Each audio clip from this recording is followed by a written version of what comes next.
The Rundown, brought to you by the Purple Quill, the official newspaper of Elder High School. And welcome back to The Rundown, second episode of this school year, where we bring you all the sports news. I'm Zach Fries. And I'm Cole Carley. And today we're going to talk about Elder sports, MLB postseason baseball, the Bengals, and then we got some college football action for you. So first, let's talk about the Elder sports football. They are wrapping up GCL play, end of the year. It's about 3 games left. Playoffs right around the bend. What do you think this team can get that home playoff game?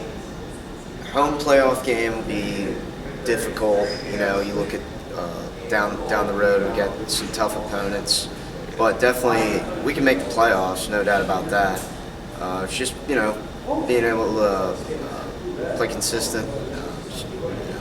But you got to play 4 quarters on both sides of the ball. It's offense and defense. You know, you can't have one half of the ball playing well, the other half not. I think that's, you know, obviously it's going to be the telltale sign of whether we make the playoffs or not. Home playoff game, probably not. Similar things are going on with the soccer team as they struggled in the regular season. They came on strong at the end of the year, got some nice wins against they tied X, beat Moeller. So they proved that they can hang with the best. So we'll see how they do in the postseason. Golf was wrapping up their season, went to districts. They had a solid year. Cross country proving strong as they're finishing up the year pretty good. Got some first place wins. Do you know what they finished in the Champions Classic?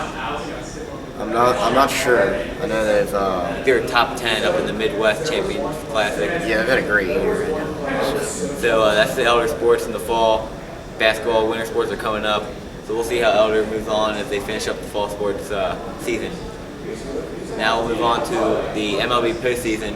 And a lot of people saw last week that the Blue Jays opened up with a 10-1 rout over the Rangers. I think that's the tone for that series. You know, I think that's going to be an interesting series, but I think that Toronto has the offensive firepower with Donaldson and Bautista, and obviously Encarnacion's great. I like the Rangers pitching a little bit better, though. Cole Hamels, I know he got rocked yesterday. I think he'll bounce back eventually. And, you know, other guys like Derek Holland, and you'll see that. And But they do also have good balance of offensive firepower. Ultimately, who do you still see winning the World Series? My World Series pick right now is going to be the Boston Red Sox, coming off a loss to the Indians, coming off the Indian series. I think that the Giants are going to keep that even year streak alive. I think the Giants, after Bumgarner proves that he has the postseason, that he will win the Giants another even year World Series. Bengals, now they are proving that 2 losses in a row was just a fluke, and they're just on their way winning games. You got Tyler Eifert now starting to come back. Burfict's back. They're looking pretty good, and they're putting themselves in a solid position in the AFC North right now.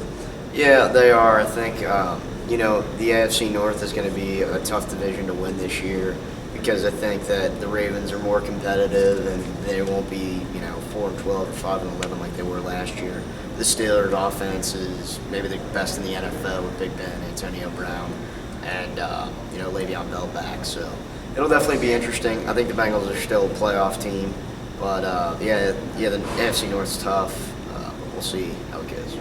So next we'll go to Freezy on the whiteboard, and he will show us his projections for right now as college football is about the mid-season form and their rankings and where he put the final 4 teams. All right, in the number 1 slot as of now, I've got the Alabama Crimson Tide. They've just been a dominant force on both sides of the ball. You look at, they're always great defensively. But, you know, their offense has come around too. They can really run the ball with Damian Harris and Jalen Hurts. So that's Alabama. 4 as of now.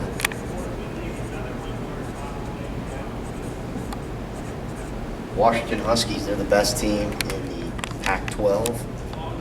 They beat Stanford, and their offense has been rolling. So as of now, they win the Pac-12, which they look good. I'd have them before.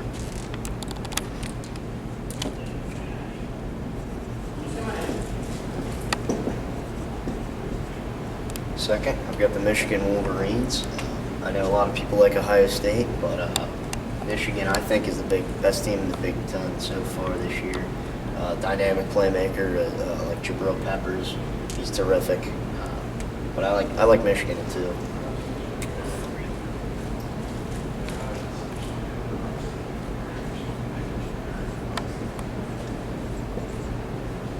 Third, I got Clemson. So far, they've been the best team in the ACC. They beat Louisville. They took down Lamar Jackson. Sean Watson is a definitely Heisman candidate, and I like them third. And then on the outside, looking in at right now, I would say Ohio State is right there. You know, obviously they're very talented. JT Barrett, you know, they're a great team, but I like Michigan over them. Like I said, at 6.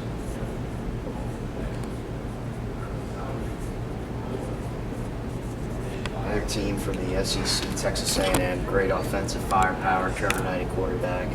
But it'll be interesting to see how that plays out with the tough SEC West schedule.